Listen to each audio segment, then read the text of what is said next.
brought to you by Silver Pumps. Top quality और consistent performance के लिए सिर्फ सिल्वर पंप्स नाम याद रखना। सभी पत्रकार बंधुओं को नमस्कार। देश की राजधानी दिल्ली में नई दिल्ली रेलवे स्टेशन पर भारी संख्या में जो श्रद्धालु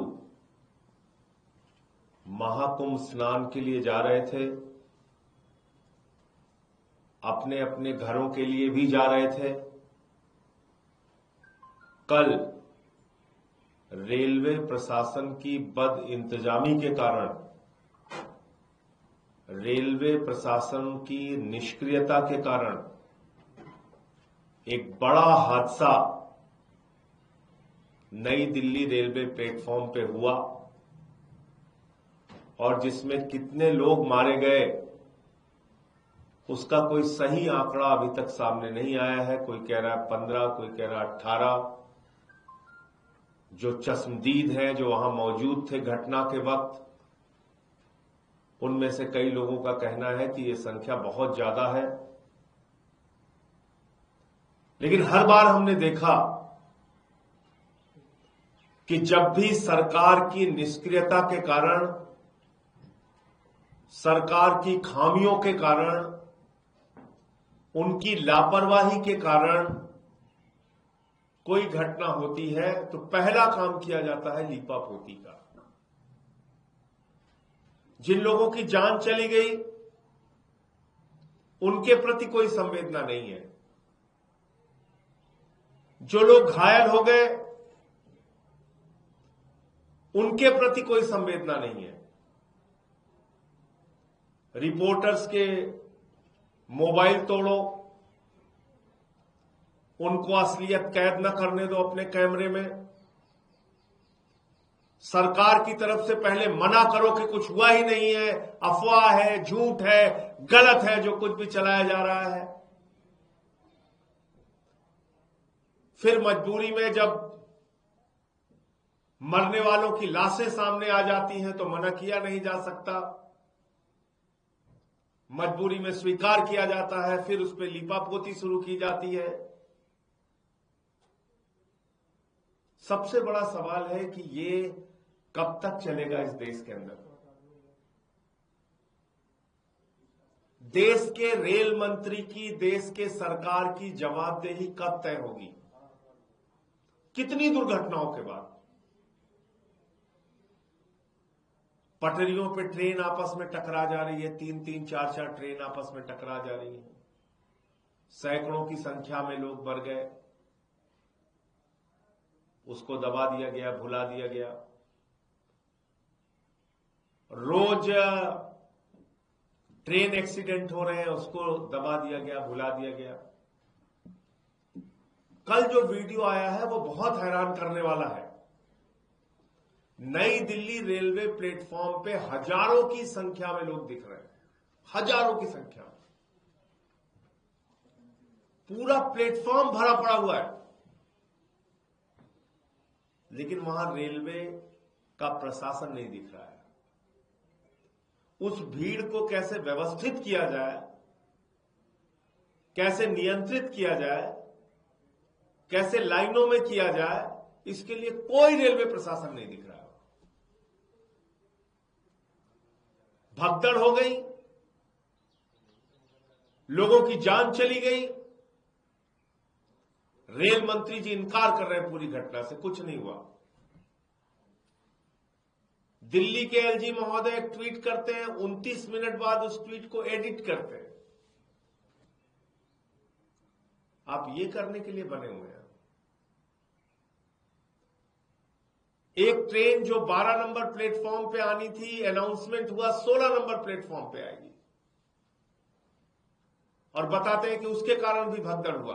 असली वजह क्या है वो और डिटेल में जब पूरी बातें सामने आएंगी तो पता चलेगा, लेकिन अभी जो जानकारी मोटे तौर पे मिल रही है, ऐसे ही घटना उत्तर प्रदेश में महाकुंभ के दौरान रेलवे स्टेशन पे हो चुकी है, प्लेटफॉर्म को बदलने के अनाउंसमेंट की वजह से। तो क्या रेलवे प्रशासन को यह समझ नहीं थी कि अगर इतनी संख्या में लोग इकट्ठा हैं और अचानक आप ट्रेन के बदलने का अनाउंसमेंट करेंगे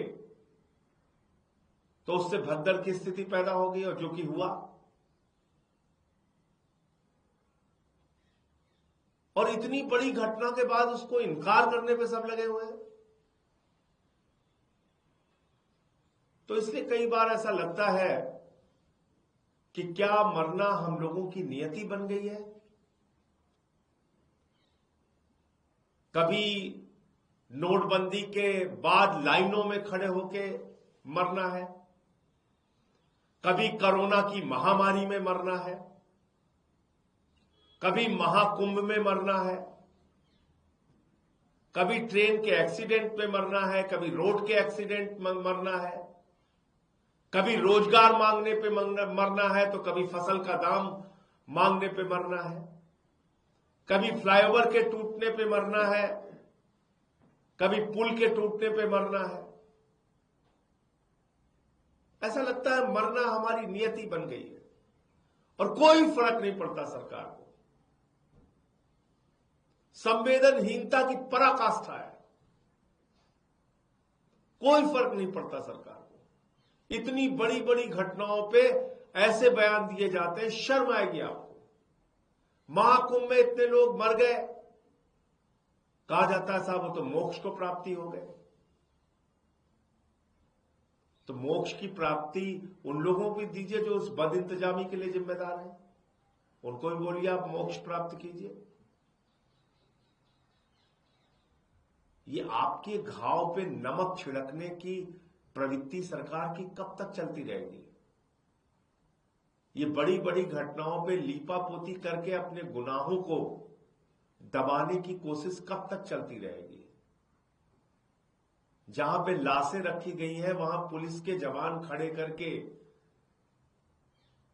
मरे हुए लोगों की सुरक्षा करके क्या दिखाना चाहते हैं, संख्या को छिपा के आप क्या बताना चाहते हैं कि आपको अपनी गलतियों से सीखना नहीं है, आपको घाव पे नमक छिड़कना है। इसलिए मैं आम आदमी पार्टी की ओर से, अपनी ओर से, जो लोग इस घटना में मारे गए हैं उनके प्रति अपनी गहरी संवेदना व्यक्त करता हूं। ईश्वर से प्रार्थना करता हूं कि उनके परिवारजनों को यह अपार कष्ट सहन करने की प्रभु शक्ति दे, उनकी पुण्य आत्मा को अपने चरणों में स्थान दे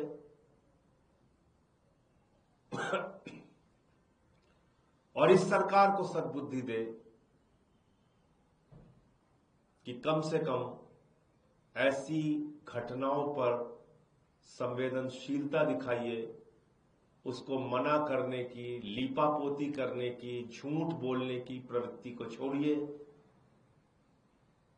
और कुछ भी बोलने पर धर्म विरोधी बता देना, देश विरोधी बता देना, विपक्ष को गालियां देना, सोशल मीडिया पे कैंपेन चलाना, ये सब घटिया काम बंद कीजिए। इससे कुछ फायदा नहीं होने वाला है, ना आपका ना देश का। गालियां आप दे सकते हैं, कोई दिक्कत नहीं। हम लोग कुछ भी बोले, आप धर्म विरोधी बता दो, कुछ भी बता दो, करो आप, आपकी मंशा यही है। लेकिन कम से कम ऐसी घटनाओं को रोकने के लिए ईमानदारी से प्रयास कीजिए। महाकुंभ में टेंटों में आग लगने की घटनाएं हो रही हैं, भगदड़ की घटनाएं हो रही हैं। 144 साल का आपने इतना बड़ा प्रचार किया कि पूरी देश दुनिया से लोग वहां पहुंचने लगे, लेकिन उसके हिसाब से इंतजाम कुछ नहीं किया। और 2014 में तो इस देश की जनता ने भगवान चुन लिया है, तो अब उनकी कोई आलोचना तो हो नहीं सकती, क्योंकि भगवान की कोई आलोचना होती नहीं। इंसान होते तो उनकी आलोचना की जा सकती है। उनके परिवारजनों को, जो लोग इस घटना में मारे गए हैं, सरकार को उचित मुआवजा देना चाहिए। देश के रेल मंत्री की जवाबदेही कब तय होगी ये बताना चाहिए, और कितनी घटनाओं का हम इंतजार करें, और कितनी मौतों का इंतजार करें, और कितने ट्रेन एक्सीडेंट्स का इंतजार करें, कब आखिर रेल मंत्री की जवाबदेही तय होगी।